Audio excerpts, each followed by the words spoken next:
Hi everyone, welcome to your CMA Intermediate Direct Taxation classes. Inter direct taxation में आपका स्वागत है। आप सभी सीएमए इंटरमीडिएट में आ चुके हो।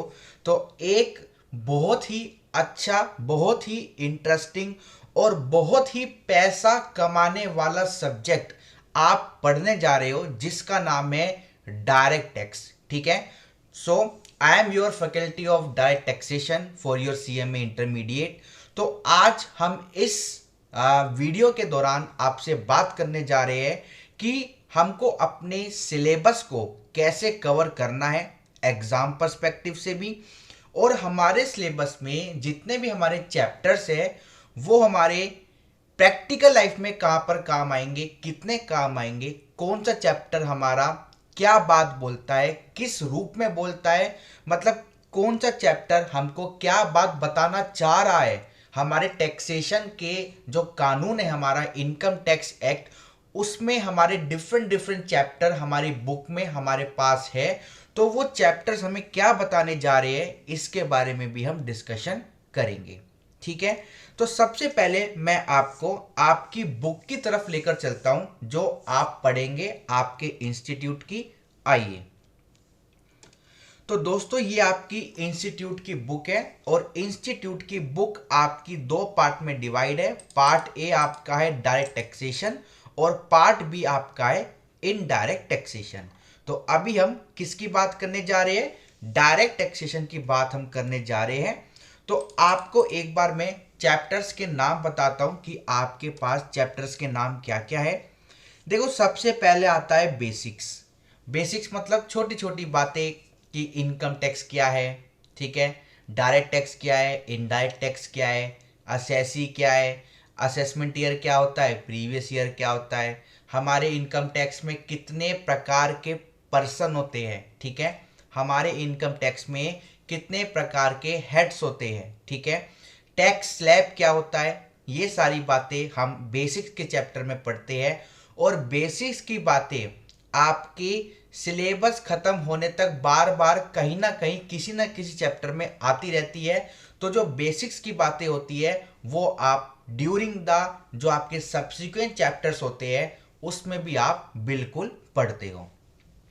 तो जो आपका ये बेसिक का चैप्टर है, मतलब जिसको इंस्टीट्यूट ने नाम दिया है मॉड्यूल 1, हम मॉड्यूल 1 को अगर भूल जाए, हम अगर ऐसे पढ़े कि ये आपका चैप्टर 1 है, ये आपका चैप्टर 2 है, ये आपका चैप्टर 3 है और ये आपका चैप्टर 4 है।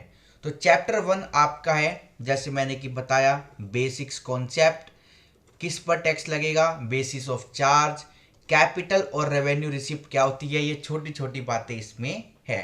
ठीक है। अब जो आपका चैप्टर सेकंड आता है वो बहुत ही इंपॉर्टेंट चैप्टर है हमारे एग्जाम में। कम से कम अगर मैं बात करूं, कम से कम 10 मार्क्स का आपके एग्जाम में 100% आता ही आता है। 10 मार्क्स का आपके एग्जाम में 100% ये चैप्टर आता ही आता है। ठीक है। तो अभी जब मैं आपको स्टडी प्लान बताऊंगा तो प्रायोरिटी भी सेट कराऊंगा कि कौन सा चैप्टर आपको पहले पढ़ना है, कौन सा आपको पहले कवर करना है, किसकी वेटेज क्या है। ठीक है। हम इन टर्म्स ऑफ मार्क्स बात करेंगे, फिर उसके बाद इन टर्म्स ऑफ इजी या हार्ड बात करेंगे, और फिर उसके बाद हम बात करेंगे कि प्रैक्टिकल लाइफ में जब आप क्वालिफाइड हो जाओगे या फिर इंटरमीडिएट पूरी करने के बाद छोटी मोटी अपनी पर्सनल प्रैक्टिस करना चाहोगे तो भी आपको डायरेक्ट टैक्स की बहुत ज़रूरत पड़ेगी। उसके बाद आपका आता है एग्रीकल्चरल इनकम।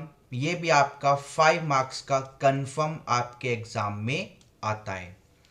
उसके बाद आता है आपका चैप्टर नंबर 4 जिसको हम बोलते हैं एग्जम्प्टेड इनकम। एग्जम्प्टेड इनकम आपका 50% जो ये चैप्टर है, 50% ये आपका बाकी चैप्टर्स में कवर हो जाता है। मतलब ये एक वो थ्योरी है जहां पर लिख रखा है कि कौन कौन सी इनकम एग्जम्प्ट है। अब जब हम कोई इंडिपेंडेंट चैप्टर पढ़ते हैं, फॉर एग्जांपल सैलरी या पीजीबीपी, तो हम वहां पर भी पढ़ते हैं कि कौन सी इनकम आपकी एग्जम्प्ट है और कौन सी टैक्सेबल है। तो इसलिए आधी बातें तो आपकी रिस्पेक्टिव चैप्टर में कवर हो जाती है, और हमारी बुक में और हमारे कानून में अलग से भी एक हेडिंग बना रखा है, अलग से भी एक चैप्टर बना रखा है, जहां पर लिखा है कि भाई ये सारी की सारी इनकम हमारे आयकर कानून से, हमारे इनकम टैक्स के कानून से मुक्त है, इन पर कोई भी टैक्स नहीं लगेगा। ठीक है, तो ये भी आपका एक चैप्टर है एग्जम्प्टेड इनकम। इसको अगर मैं मार्क्स में बात करूं तो इसमें ज़्यादा प्रायोरिटी मैं नहीं दूंगा, बट आपके प्रैक्टिकल लाइफ में ये बहुत ही इंपॉर्टेंट बनेगा, क्योंकि सब यही चाहता है कि मेरा टैक्स बचे। तो हम बोल सकते हैं कि भाई आप ये वाला बिजनेस कर लो या ये वाली इनकम जनरेट कर लो, इस पर टैक्स नहीं है। तो टैक्स प्लानिंग में ये चैप्टर काम आता है। उसके बाद हमारे पास चैप्टर आता है चैप्टर नंबर 5। यहां से आपके हेड्स ऑफ इनकम स्टार्ट होते हैं, जो आपके 5 हेड्स हमारे हैं। ठीक है, इन सब के बारे में भी आप धीरे धीरे पढ़ेंगे। तो हमारा जो पहला मतलब पहला हेड है, और जो हमारी बुक में चैप्टर 5 मतलब मेरे हिसाब से जो चैप्टर 5 है वो आपका है सैलरी। मैं यहाँ पर पेन भी चेंज कर लेता हूँ, थोड़ा अलग सा सेक्शन लगेगा, रेड ले लेते हैं। चैप्टर नंबर 5 आपका है सैलरी। तो आजकल मतलब आप भी जब पढ़ रहे हो तो पढ़ने के बाद जॉब करोगे तो आपको कंपनी से पैसा मिलेगा। तो जितना भी पैसा मिलता है आपकी जो सैलरी में आता है, आपके जो खाते में आता है, सारा टैक्सेबल नहीं होता। एक जैसे फॉर एग्जांपल 50,000 पर मंथ आपको पैसा मिल रहा है, तो उसमें बहुत सारे कंपोनेंट होते हैं, basic, DA, HRA, educational allowance, RFA, HRA, etcetera etcetera etcetera. तो जब आपके पास कंपनी से सीटीसी मिलता है, कंपनी से पैसा मिलता है, तो आपकी आईटीआर फाइल होती है। तो आईटीआर फाइल करते वक्त हम देखते हैं कि आपको कहाँ कहाँ पर डिडक्शन दी जा सकती है, कहाँ कहाँ पर आप टैक्स की सेविंग कर सकते हो। तो उनको हम सैलरी के चैप्टर में पढ़ेंगे कि सैलरी के चैप्टर में कौन कौन से हेड्स होते हैं, कौन कौन से कंपोनेंट्स होते हैं हमारे एक सैलरी के अमाउंट में। हम कहते हैं हमारा 20 लाख पैकेज है, 15 लाख पैकेज है, 10 लाख पैकेज है, तो उस पैकेज में क्या क्या चीज़ें होती है, किन किन चीज़ पर छूट मिलती है, वो हम सैलरी के चैप्टर में पढ़ेंगे। अगर मैं एग्जाम पर्सपेक्टिव से बात करूं तो कम से कम आपका ये 8 से 12 नंबर का आपके एग्जाम में 100% आएगा ही आएगा।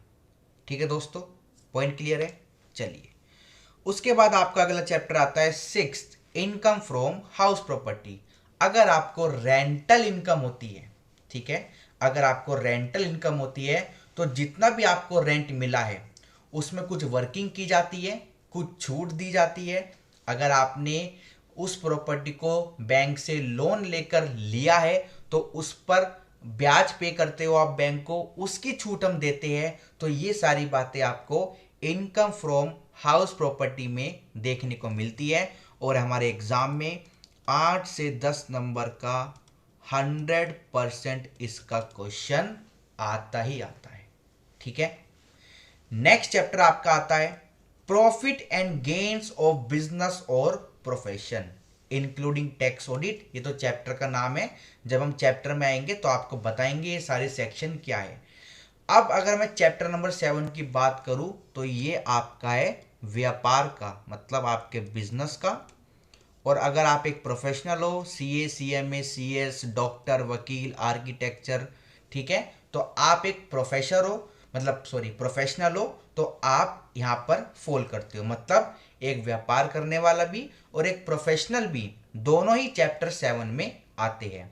तो आपके अगर फादर की या आपके कॉलोनी में किसी की दुकान है, उस पर जीएसटी नंबर है, तो उसके अकाउंटिंग तो आपने कर दी, जैसे आपने अकाउंटिंग पढ़ी अपने बचपन में और अभी भी इंटरमीडिएट में पढ़ेंगे, बट उसका टैक्सेशन में क्या ट्रीटमेंट होगा, कौन सा खर्चा अलाउ होगा, कौन सा खर्चा डिसअलाउ होगा।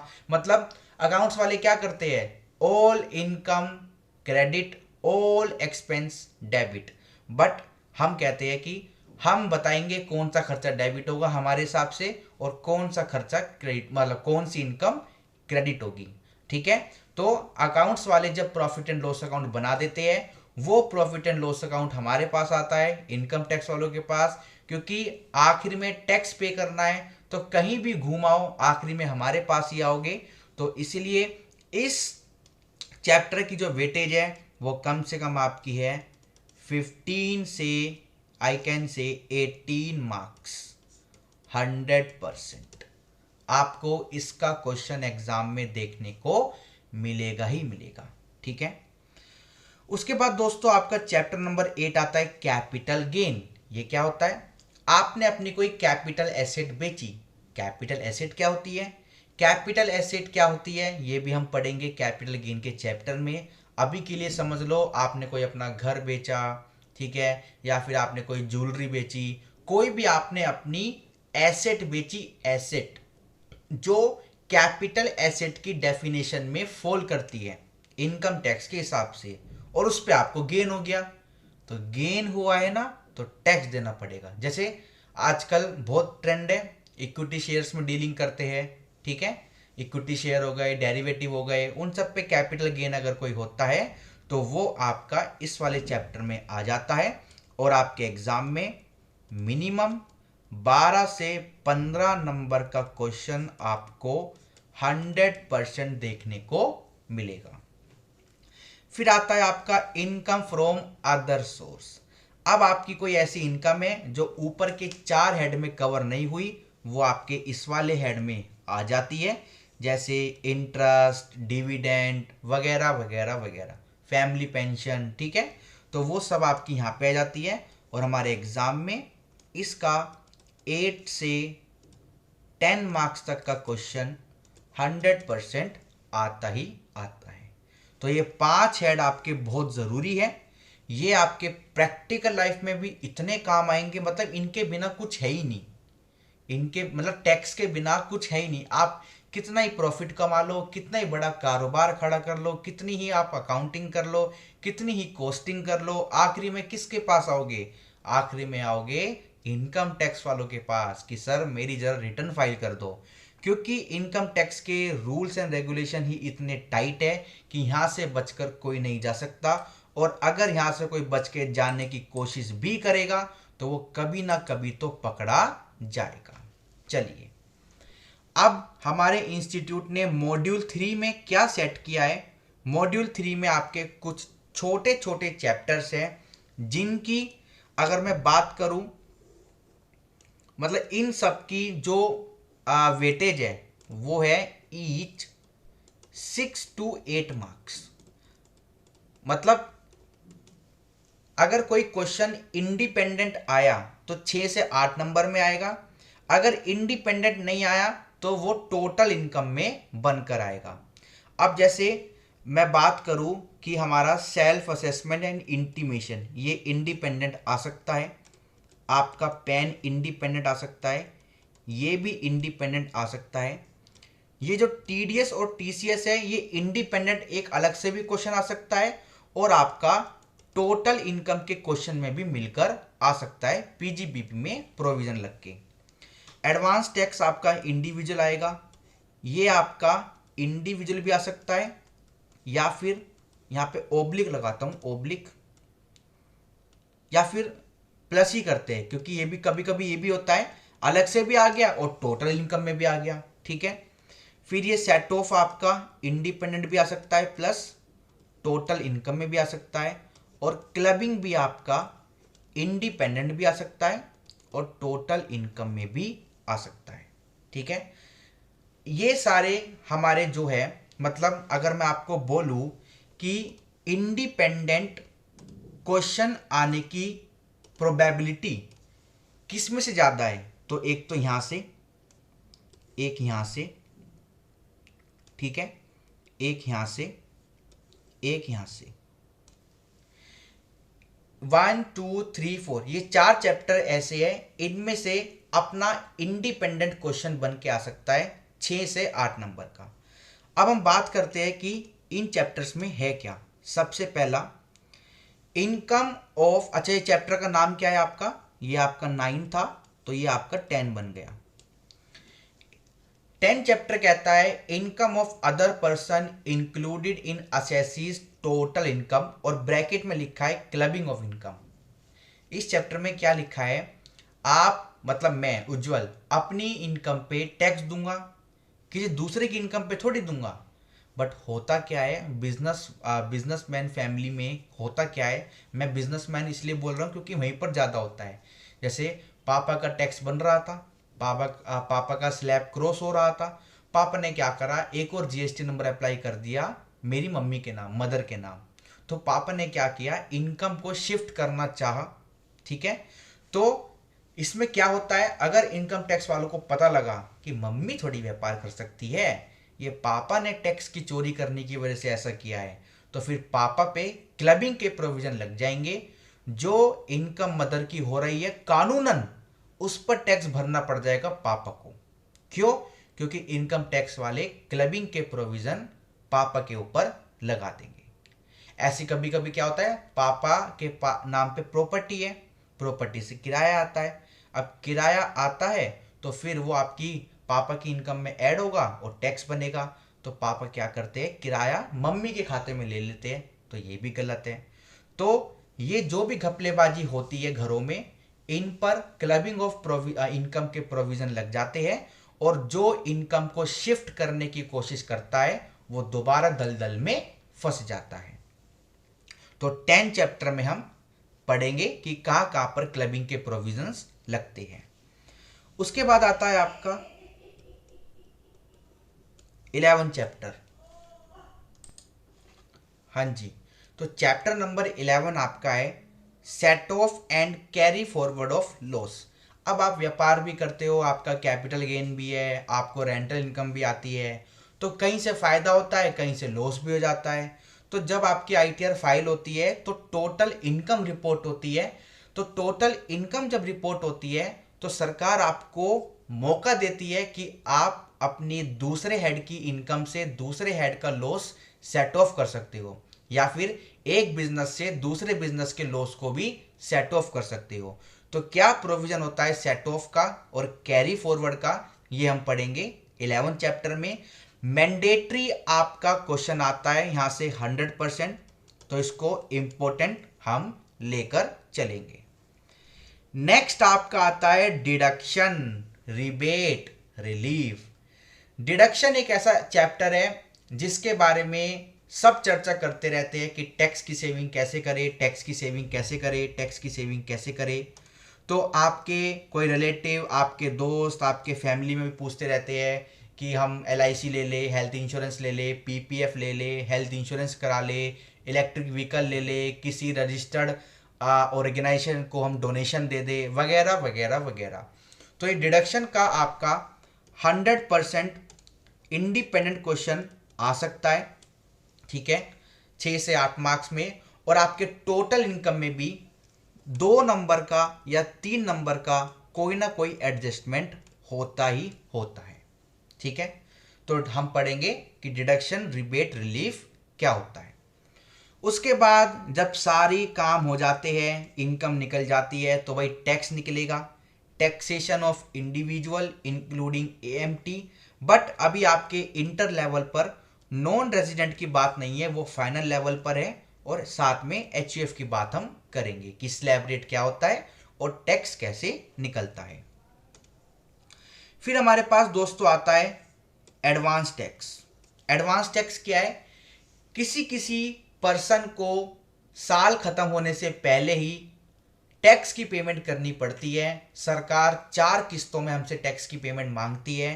तो एडवांस टैक्स के प्रोविजन को फॉलो करके आपको अपनी एस्टिमेटेड इनकम निकालनी पड़ती है कि कितनी हो सकती है, उस पर फिर टैक्स निकालना पड़ता है, और उस टैक्स को 4 टुकड़ों में सरकार को पे करना पड़ता है करंट फाइनेंशियल ईयर पे।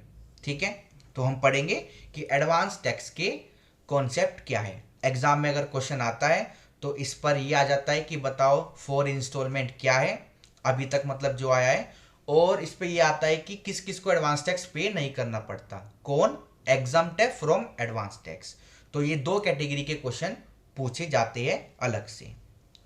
उसके बाद दोस्तों TDS, TCS, अगर आप पेमेंट करते हो तो आपको TDS काटना होता है, अगर आप पेमेंट लेते हो तो बदले में थोड़ा सा टैक्स और लेना होता है। तो TDS किसको लेना होता है, किसका काटते हैं, टीसीएस किसको लेना होता है, किससे कलेक्ट करते हैं, और रिटर्न कब जाती है, और टीडीएस को डिडक्ट करने के बाद सरकार को कब डिपॉजिट कराना होता है, ये सारी बातें हम चैप्टर नंबर 15 में पढ़ते हैं। फिर आपकी आईटीआर जाती है चैप्टर नंबर 16 में। तो आईटीआर किसको भरनी होती है मैंडेटरी, क्या फॉर्म होता है, क्या ड्यू डेट होती है, भरोगे नहीं तो क्या लेट फी होती है, ये हम पढ़ेंगे filing of return of income में। और इसमें भी 100% एग्जाम में इंडिपेंडेंट क्वेश्चन आ जाता है। फिर आपका चैप्टर नंबर 17 है कि पैन नंबर किसको लेना होता है, और लेने के बाद कहाँ कहाँ पर आपको पैन नंबर दिखाना होता है, मतलब कोट करना होता है, नहीं करते तो क्या सजा होती है।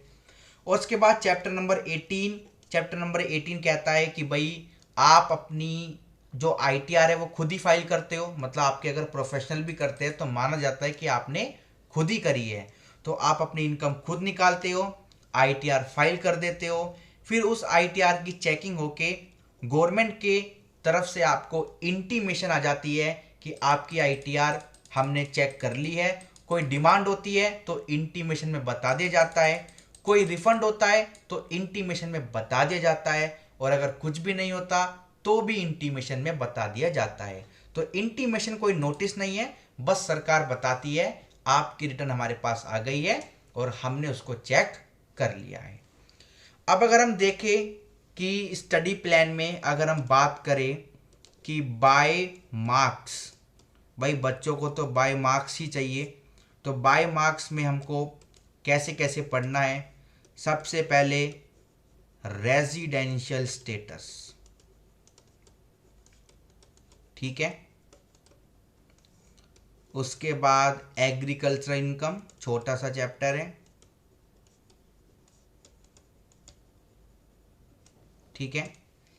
उसके बाद आपको हेड स्टार्ट करने हैं, जैसे पहले आपका आता है सैलरी, फिर आपका आता है हाउस प्रॉपर्टी, ठीक है। देन आपके जो हेड आता है 5th नंबर पे, ठीक है, 5th नंबर पे जो आपका हेड आता है पीजीबीपी, ठीक है। फिर आपका अगली प्रायोरिटी रहेगी कैपिटल गेन को, ठीक है। नेक्स्ट अदर सोर्स, ठीक है, नेक्स्ट आपका अदर सोर्स।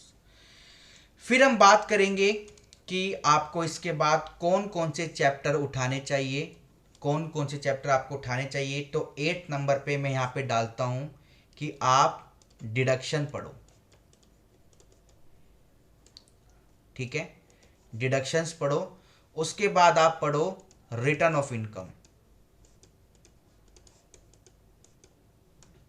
ठीक है।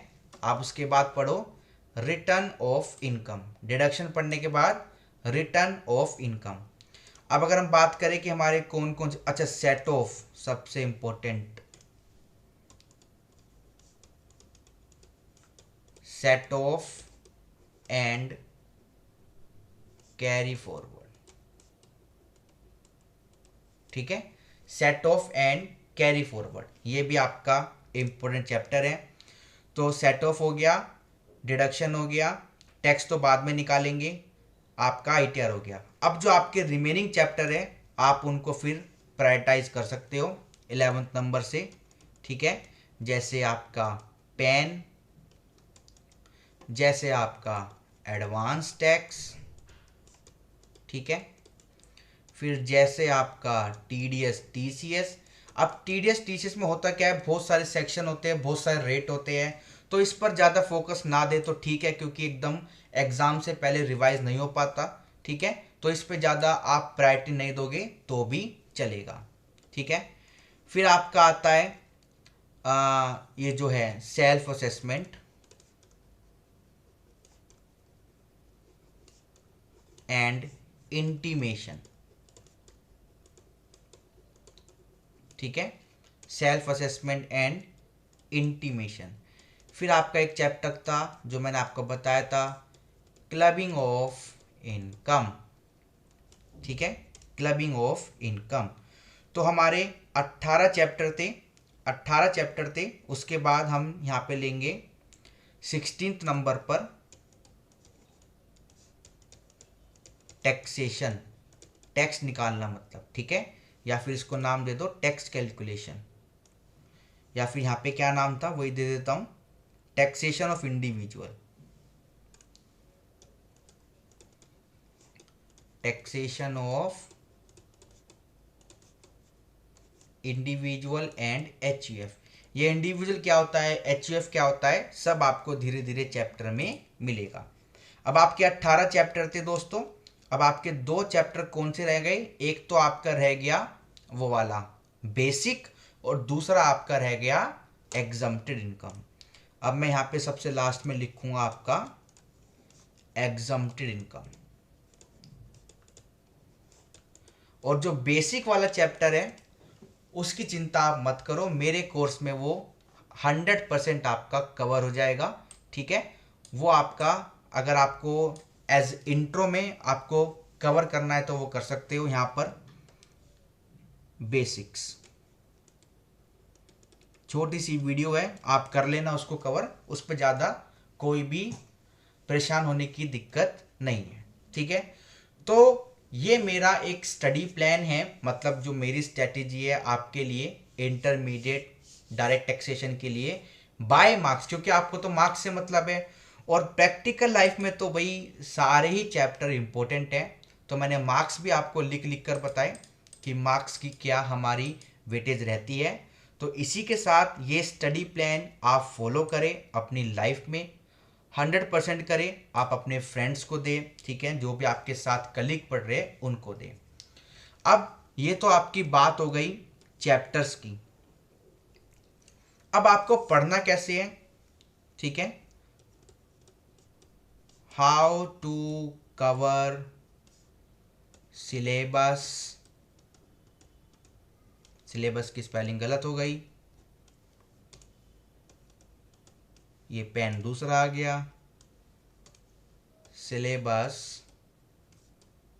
And qualified the exam.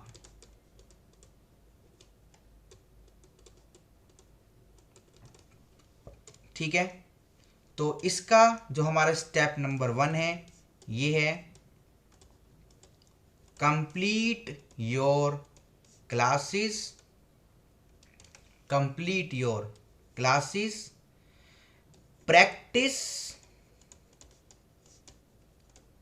Module question, ठीक है, एंड थर्ड प्रैक्टिस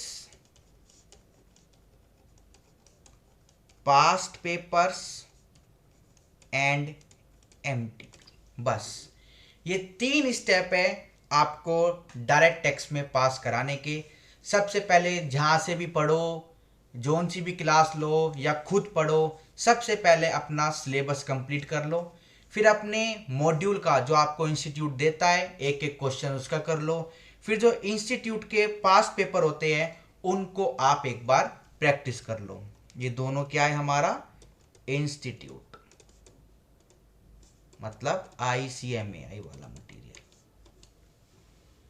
ठीक है दोस्तों, ये 3 स्टेप के अलावा और कोई भी स्टेप नहीं है और कुछ भी कॉम्प्लेक्सिटी नहीं है। आपको तरह तरह की किताबें नहीं पढ़नी है, बस ये जो आप कर रहे हो यही सबसे सफल प्लान है पास होने का। ऑलराइट, चलिए, तो best of luck for your classes. आप सभी को आपकी क्लासेस अच्छे से आप पढ़ें और अच्छे से अपना एग्जाम क्रैक करें। Thank you so much, bye bye.